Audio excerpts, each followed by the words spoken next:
Hi, I'm Alexis Lefebvre from CIDI 99.1. I'm here at the Sutton Jazz Festival. Here with me today are Stanley Lake and Almut Ellinghaus. First question for you guys. Could you tell us who you are and where you're from? So my name is Almut Ellinghaus and I live in Mansonville. And for you, Stanley? Stanley Lake, but Almut forgot to tell you that she's originally from Germany and I'm originally from Ohio in the United States. Perfect. And how did it all start for you as a musician? So I grew up in the church choir of my father's in Germany quite a few years back. And so music was a great part of our life, opera, more classical. Jazz had always been a dream, and it's probably more sort of 20 years that I'm living that dream. But it started more in the classical. Yeah. And for you, Stanley? For myself, I started with piano when I was probably 6 or 7 years of age. Then I got into trumpet at around 10. And that's basically it. My family was pretty musical. Everybody played an instrument and most sang. So music was part of my life for quite a while. And jazz, probably in the past 25 years, was what I'm really interested in pursuing. And you are both in your band, Almut Ellinghaus Jazz Ensemble. So, and how did it all start for you as a band? So Stanley has been playing with Michael Hines, our keyboardist, and Kevin Sullivan, our percussionist, for quite a while before. I started joining the group, and I think we sort of needed a different name. So, no. It actually, we had a fundraiser for a house in Mansfield that we had developed for handicapped adults with intellectual challenges. And Almut was one of the participants. We knew her more as a classical singer in the area. And we asked her to do a couple of jazz standards. And we were all quite blown away by her interpretation and response and her voice. And it was really after that we formed the group, the Almut Ellinghaus Jazz Ensemble. And what is your favorite part of playing in front of a crowd once again? It's great to get that response, that live response from people. You can feel that people are there. They go with you. They follow the feeling, the music, the excitement, the energy. So that has been missing for quite a while. So because of COVID. So that's fabulous to have that again. Yeah. And for myself, it's especially in this group, we might rehearse once in a while, just get the basic form of the song that we might be doing. But it's really during the performance that we allow ourselves, and we actually expect each other to be very innovative and very open to change and interpretation and improvisation. So that's the thrilling part of this group. Like what you might have heard today, there was so many things that we never even thought of doing that happened. And that's exciting for me to see where things can go. Yes, I would say listening to each other. There's very little that's scripted. You have got the form of the song as such, the tune, that you're expected to know, and that you can then play this, improvise over. But basically, to really listen, where are the other ones going? Do I build on that? Do I follow that? Do I, how can we all create something together, build something together? So that's fabulous. For the next question, I think I will know your answer because the next question is, what is your favorite part in playing at the Sutton Jazz Festival? But you are the founder of the Sutton Jazz Festival. So I have another question for you. It's been 20 years since this festival first started. How did it evolve in 20 years? Like, compare the first ever Sutton Jazz Festival to this one. What do you think increased or evolved the most? Well, it's a very creative process. First, what I really enjoy is in early winter to hire the groups, to think about how I would put different groups in what order and who I should have performing. So putting groups together, but the evolution of the festival, I mean, it started as a very small organization. I was in charge of it by myself. We now have a board of directors that helps out on many facets of it. But in the beginning, it was held in an art art gallery. Perhaps we had 20 people coming. We had 4 events over 4 weekends. So it started out minimally. It's always been my philosophy to start things small to see if they can grow, and then to garner support from the community and from different government agencies. So it started small, and then we eventually went into a salle with a salle Alexis Gérard Pelletier, which has 100-person capacity. And we went over 4 weekends, sometimes 5 weekends, and sometimes Fridays and Saturdays. So it kept growing, and it grew into being presented at different restaurants and on the streets of Sutton. So it kept growing and growing. COVID kind of shut us down from that point of view of having indoor performances, obviously.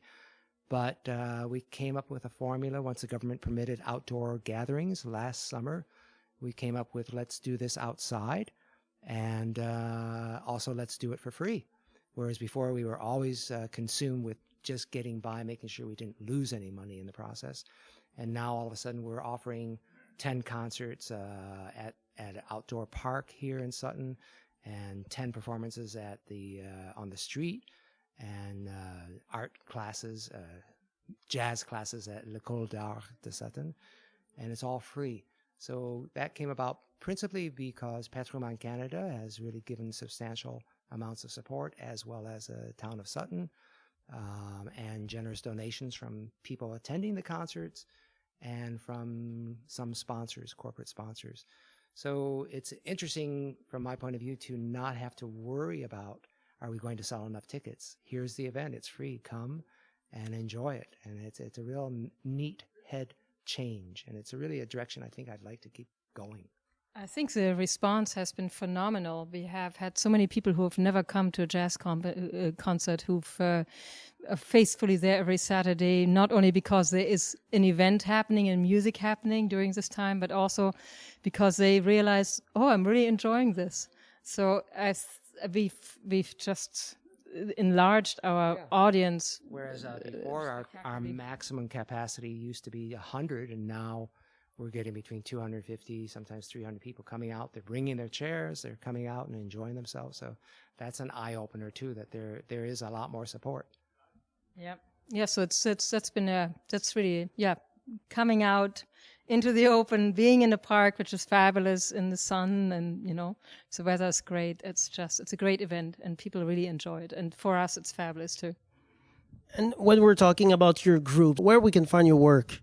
We have a YouTube channel. We are on Bandcamp, where you can buy our CD.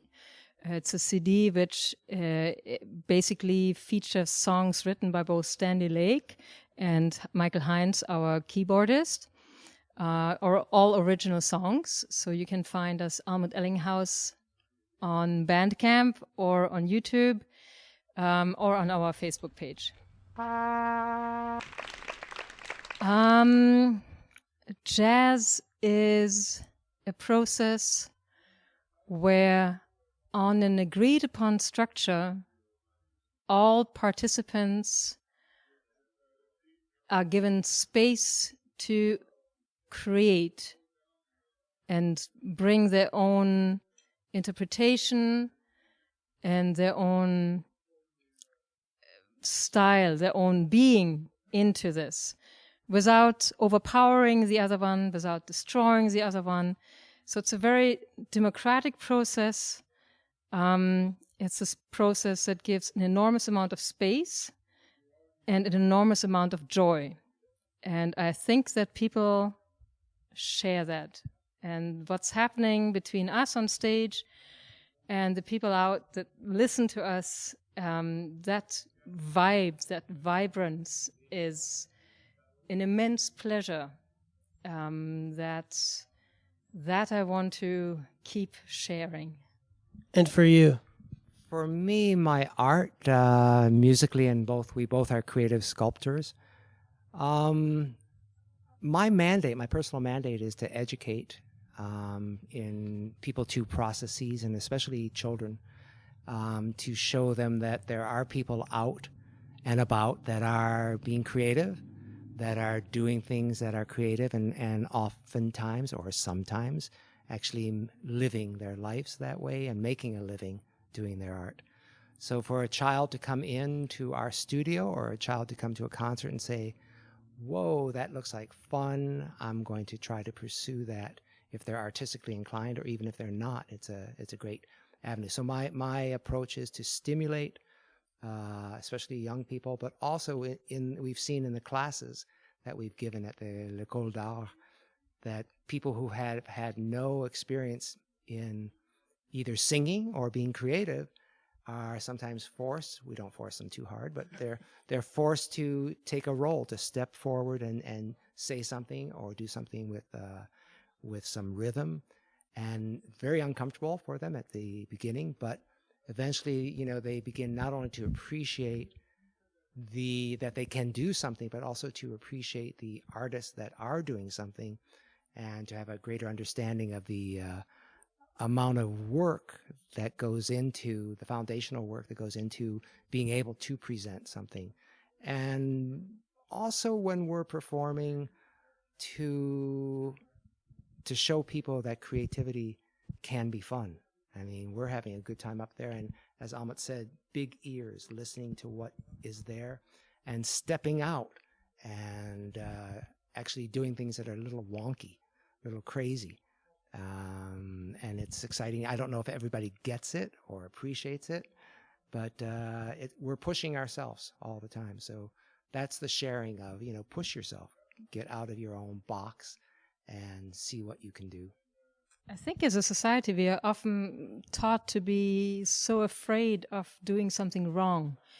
And really, in order to be creative, you have to allow yourself to fail completely.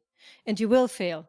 And only once you fail can you recognize what's fun, what's not so much fun. So you have to learn the difference of what works for you, what you can make out of things.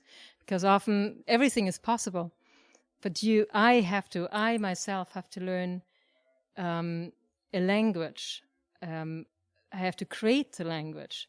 So I have to see what can I make out of this, can I do with this. And for that, I have to really let go. And that, I think, is often not taught and not appreciated enough. But very important for collaborating, for people in general, for society, I think. Yeah. Most elaborate answer we got so far. Thank you very much, guys. So we are at the Sutton Jazz Festival. I'm here with Stanley Lake and Almut Ellinghaus from the Almut Ellinghaus Jazz Ensemble. So thank you very much. Come see at the Jazz Festival, right? Come. So there's many more free shows during all week, all Saturday until September 4th. So come see us. It's right across the Sutton Curling Center. It's really a good place. Thank you very much, guys. Stanley, congratulations for your festival. I wish you 20... Presence, thanks for being here. Next week, Supernova 4, après ça, Almut Ellinghaus avec 2 autres femmes, Honeysuckle Sisters. Et après ça, la Homebrew Dixieland Band. And Winter. Oui. Et merci une autre fois. Et bonne fin de la journée. Have a good afternoon.